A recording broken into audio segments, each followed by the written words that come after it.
Esta semana vamos a estudiar la guía número 9 de la fase 3, la cual consiste en la aplicación de una guía de análisis en algunos poemas de rimas y leyendas de Gustavo Adolfo Bécquer como parte de la literatura del romanticismo. En la actividad número 1 van a leer este poema En las orillas del Sar de Rosalía de Castro. Entonces, una vez que han leído el poema, van a responder las dos preguntas que aparecen a continuación. La van a responder en su cuaderno. La primera dice, ¿cómo relaciona la autora las emociones con la naturaleza? Entonces podemos ver acá que está hablando de una tormenta. Cuando en las nubes hay tormenta, suele también haberla en su pecho. Entonces está relacionando lo que está sintiendo en ese momento, ese sentimiento de tristeza, de agonía, de preocupación, de satisfacción por algo que le está ocurriendo, con una tormenta. Esa es una relación que hace entre sus sentimientos y la naturaleza. De ahí dice, más nunca hay calma en él, aun cuando la calma reina en tierra y cielo, porque es entonces cuando torvos cual nunca riñen sus pensamientos. Entonces acá hay otra comparación, pero se está diciendo de que puede haber calma en la tierra y el cielo, pero nunca habrá calma en su corazón ni en su mente. Y a continuación tenemos la siguiente pregunta que dice, ¿qué figuras literarias ha utilizado la autora? Van a extraer del texto un ejemplo y nombrarlo. Tenemos varias figuras literarias en este texto. Por ejemplo, tenemos personificación, porque estamos hablando de que la calma reina en tierra y cielo. Estamos hablando de que sus pensamientos nunca riñen. Entonces le estamos atribuyendo características humanas, perdón, a, a cosas que no son humanas, como a las emociones, a sus pensamientos, a la calma. También tenemos la figura literaria de símil, aquí en esta última parte donde dice, cuando torvos cual nunca riñen sus pensamientos. Ahí tenemos un símil. Luego tenemos la actividad número 2, que se trata de leer este fragmento de un texto de Gustavo Adolfo Bécquer que se llama El Miserere. Entonces van a leerlo y a continuación van a responder algunas actividades. Vamos a la primera actividad. Relaciona los párrafos del texto con su acción principal. Ustedes tienen que relacionar el orden en que fueron ocurriendo estos párrafos, cuál fue el primero, cuál fue el segundo, el tercero y el cuarto. Tenemos 4 bloques en el texto, entonces solo tienen que identificar la acción principal que ocurrió en cada uno. Entonces tenemos el primer texto donde se describe cómo eran, una descripción de los monjes. Tenemos el segundo texto donde aparece una descripción de la música del Miserere. Tenemos el tercer párrafo donde se describe cómo se sentía el músico al escuchar el Miserere y por último qué le ocurrió cuando no pudo reproducir esa música. Entonces, con base a eso, ustedes me van a decir qué pasó primero, qué pasó después, qué pasó después y qué pasó de último. Luego, el literal B dice, identifica metáforas basadas en elementos de la naturaleza para describir la música del Miserere. Esas metáforas las tenemos justamente en esta parte.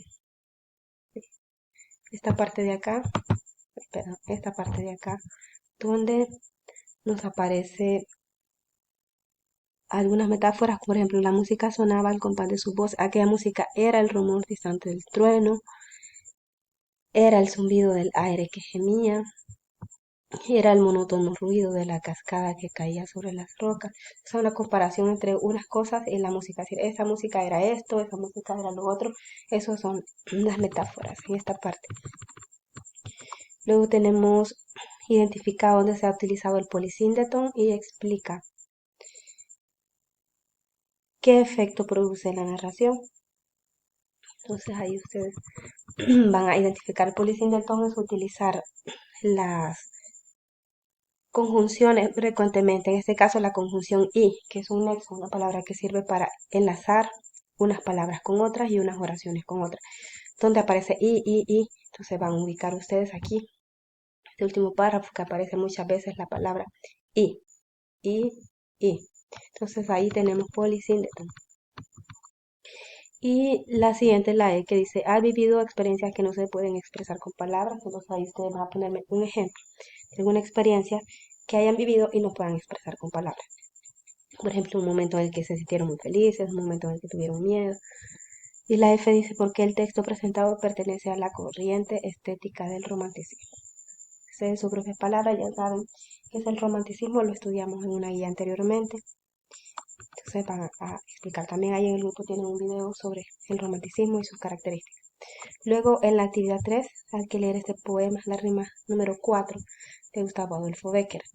Esta parte solo la leen porque aquí viene explicado cada, pero es demasiada información junta, entonces no se la voy a explicar aquí porque lo voy a confundir.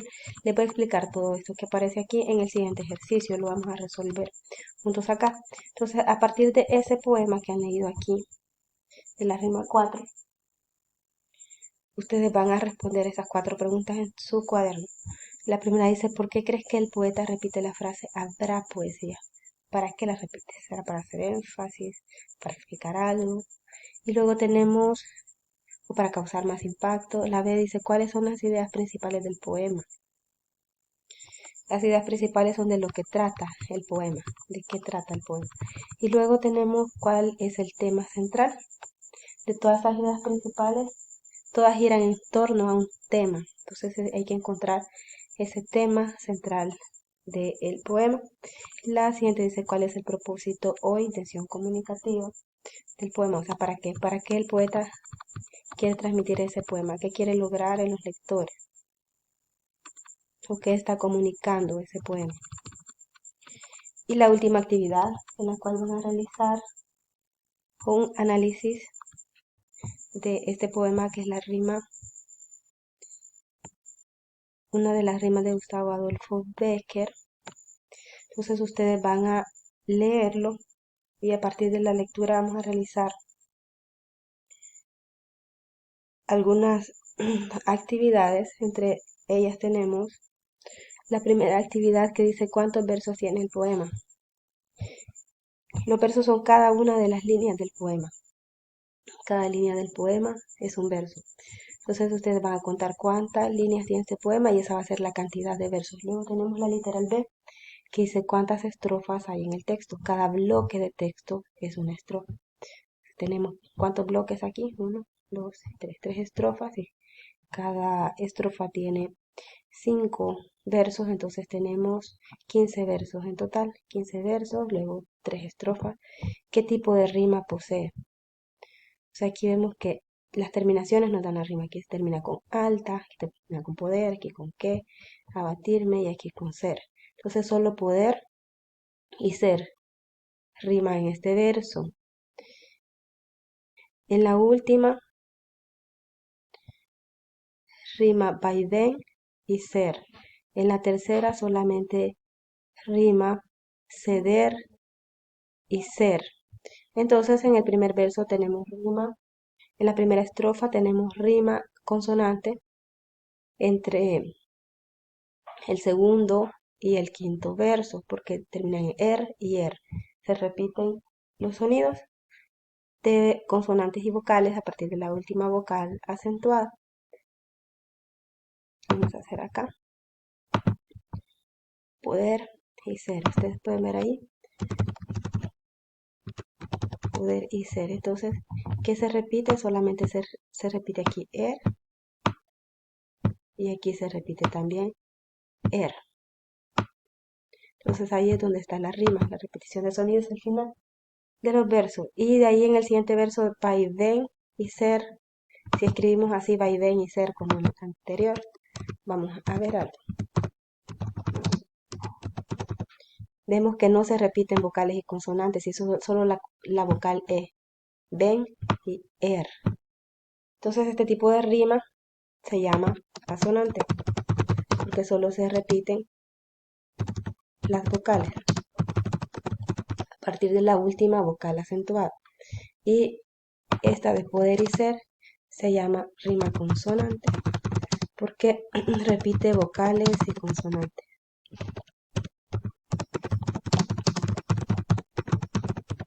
partir de la última vocal acentuada también. Entonces, el último verso solamente rima ceder y ser. Entonces, con ceder y ser va a pasar lo mismo que pasó en la primera estrofa. Ceder y ser, que no rima tanto vocales como consonantes. Y Entonces, ¿qué tipo de rima es este aquí? Es también consonante, porque repite vocales y consonantes. De ahí tenemos la siguiente parte que dice, determina la cantidad de sílabas de cada verso. Hay que hacer la división de sílabas. Para hacer la división de sílabas solamente, ustedes ya saben cómo dividir, cómo dividir en sílabas, supongo. Entonces, una sílaba es cada emisión de voz. Ahí se copia como código.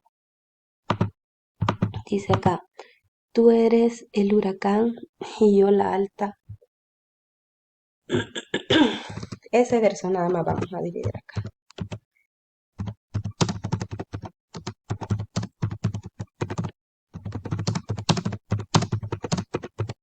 ¿Cómo dividimos en sílabas? Para recordar las emisiones de voz. En este caso aquí tenemos una sílaba, tú, eres,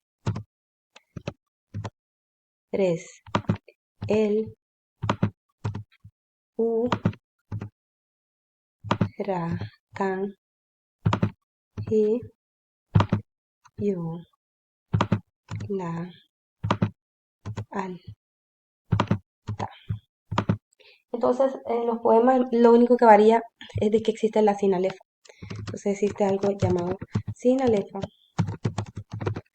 que consiste en unir en una sola sílaba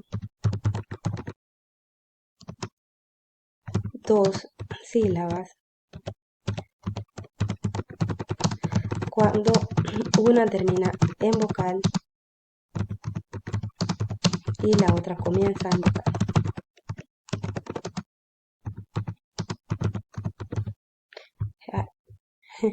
Que unos errores aquí de escritura. Bueno, entonces aquí cuántas sinalefas vamos a tener. Tenemos la primera sinalefa aquí donde dice tue. Entonces esta va a ser una sola sílaba. De ahí tenemos otra sinalefa aquí donde dice la al. Entonces ahora vamos a contar nada más cuántas nos salieron por todas. 1, 2, 3, 4, 5, 6, 7, 8, 9. Nos salieron 10 sílabas. Entonces, este verso tiene 10 sílabas. Así van a hacer lo mismo con los otros versos. Es mucho para hacerlo con todos en este video que solo puede durar 15 minutos. Así que tienen ustedes el resto del trabajo. Luego dice, identifica y marca la sinalefa. Entonces, ya les expliqué aquí que es una sinalefa. Esto es unir dos sílabas en una sola cuando una termina en vocal y la otra empieza en vocal. Identifiquen todas las sinalefas, ahí escríbanlas. Luego tenemos identifica y marca el ritmo del poema. El ritmo lo da la rima y los versos, la medida de los versos. Entonces ahí ustedes expliquen en sus propias palabras qué figuras literarias hay en el poema. En el poema tenemos metáforas.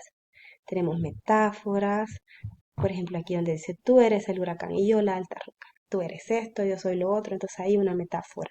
Tenemos donde tú eres el océano y yo la en esta roca. Otras metáforas. Estas exclamaciones no pudo ser, el que van en signo de admiración se llama esa figura exclamación. Entonces ahí tenemos, esa también tenemos personificación en algún lugar.